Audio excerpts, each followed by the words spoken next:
Welcome back to your local campus coverage. I'm your host, Rebecca Evans, and you're watching KGSM-TV.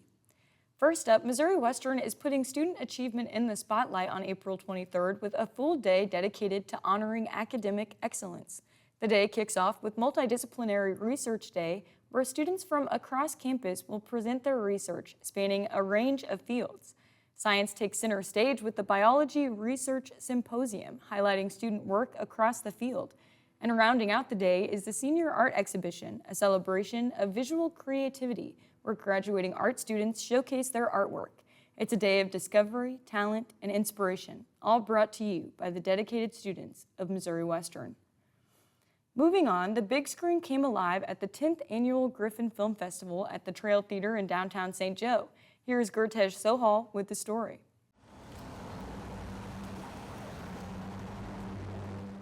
On April 25th, Missouri Western held its annual film festival over at the Trail Theater located in the heart of downtown St. Joseph. The festival served as a Missouri Western movie premiere, and the stars of the premiere are the graduating cinema students as they showcase the thesis films they've been working on all semester. Toby Lawrence, Associate Professor of Cinema, has been involved with the film festival for the last 8 years. He remarks on its purpose and how it developed. Each year it gets better and more successful, and it's a great time for the students. That's part of the reason we do it, to highlight and showcase their work and their efforts as they transition out into the professional world. The festival showcased 11 different projects, ranging from short films, commercials, and a whole documentary. It was a real collaborative effort, as the cinema students helped out one another with their projects. Luke Bowie had a chance to star in one of these films and spoke of his experience. It's the same thing as turning in a really big project. You know, you put like hours and hours of effort into something. Not myself as much as Rebecca, of course, but whenever I was acting in it, it felt like a lot of work, and then I don't really see a product until tonight. And it was just beautiful to see all of that stuff, come together. What followed the screening was an award ceremony. It was a chance to recognize the efforts of each cog that goes into the filmmaking process. Not all cogs are from students, however. Best Actress went to Courtney Rowe, the morning anchor for KQ-TV. This is actually one of my first short films ever being a part of, so a little bit of an actorial debut, and I am just so honored to have received the award for Best Actress. Very thankful to Brian for taking a chance on me, despite having no real background in acting, so very thankful for this opportunity and thankful for the recognition. Before the festival wrapped up, a Q&A session was held with the seniors over their thesis films. Audience members got the chance to interact directly with the creative minds behind the projects. David Zutera, assistant professor at Missouri Western, starred in a film himself. He spoke highly of the quality of the projects. Well, I've been a professor for about 15 years, and this was probably some of the more professional operations on the set. All in all, the festival was the exact send-off these seniors were looking for. They can reflect on the road that brought them here and look beyond to where it will take them. And that's a wrap. Looking ahead, finals are almost here, and so is some well-earned fun. The finals feeding frenzy is coming up on May 4th from 5 to 7 p.m. There will be free food, games, and a chance to relax before final exams this semester. Coming soon, your next snack obsession. We're taking you inside a brand new snack spot that's winning over students with spicy, sweet, and seriously addictive treats. Here's Jamie Cruz Aguilera with the story. Antojitos Elena's Cravings is a relatively new shop located at 5413 King Hill Avenue. It is a family-owned business aiming to bring another community-centered and positivity-centered business to St. Joseph. Owner Gustavo Elena hopes to create a space for customers to connect over a delicious treat. Una motivación para poder, más que todo, cambiar el día de una persona, en darle un buen servicio, en poder platicar con las personas, conversar con las personas, en decirle buenos días, buenas tardes, en decirle gracias por ser parte de nosotros, gracias por venir y apoyarlos. Eso es algo que no tiene precio. Antojitos Elena was named after the owner's mother, Maria Elena.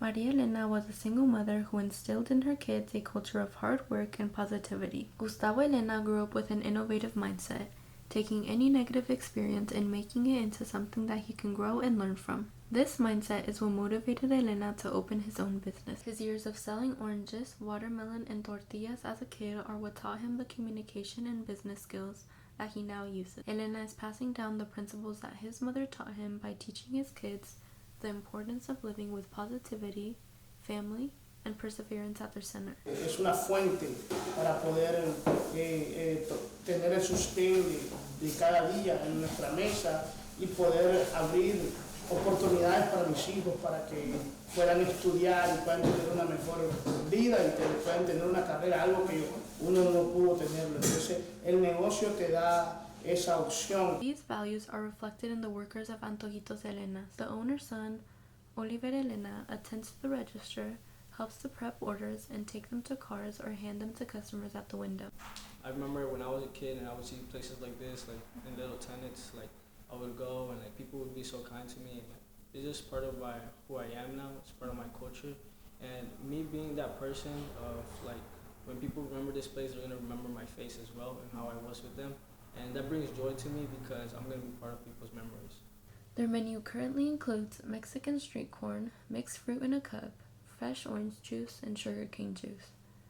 Owner Gustavo Elena hopes to expand their menu by bringing in their own Honduran culture and combining it with other cultures. Some possible menu items are burritos, quesadillas, tortas, similar to a sandwich, prepared instant noodles, and many more items. With the help of his son, Gustavo Jr. Elena, the owner of Antojitos Elena's, hopes to expand their window side service into a business where the St. Joseph community can come together and connect. Antojitos Elena's welcomes all and encourages everyone to come and enjoy a bit of the culture and food they love. Stay updated by following their Facebook and by visiting their small business. And don't forget to give back with the Donate Don't Dump event running May 7th through 9th. Clean out those dorms and donate items for someone else to use. From clothes to kitchen gear, your stuff can find a new home. Do you think you know it all? Well, some Griffins put their brains to the test at our latest trivia night, and the competition did not disappoint. Students teamed up to battle it out for bragging rights and prizes. We've got the highlights right here from Laura Tafali. Check it out.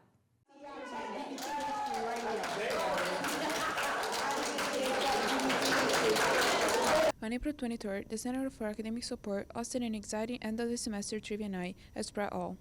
From 4 to 6 p.m., students gathered for a fun afternoon packed with laugh, food, and 9 rounds of trivia. The event was open to all students and welcomed teams of 2 to 5 players, and even solo players would join up right before the game. This event was the perfect way for students to have some fun and relax before the finals week while learning something new. Susan Garrison, the director of CAS, shared the importance of this event and what she enjoys the most. We try to have this near the end of the semester to give students a bit of break from studying. So it's kind of a fun event. They can come get some food, play a little bit for a couple of hours, and just get a good study break.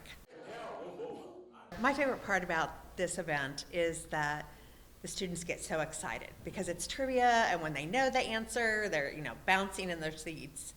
So we had a couple of hard categories this time, including faculty questions. So faculty on campus submitted questions, and we had a round that was just that. It was a little tough, but it was a lot of fun. The students had the chance to vote for the topics on social media, and based on the result, the organization chose questions that went from sport, TV shows, faculty question, and theme songs with audio clips. The trivia night saw 6 teams competing, and the Real Housewives team winning it all. I was a part of the Real Housewives in tonight's trivia night, and we ended up winning. I had a lot of fun, and it was some really good questions, and I also learned a lot about things I didn't know. As we approach the last weeks of the semester, don't forget that the CAS is open for all students with tutoring and academic support all week long, and more information can be found on their website.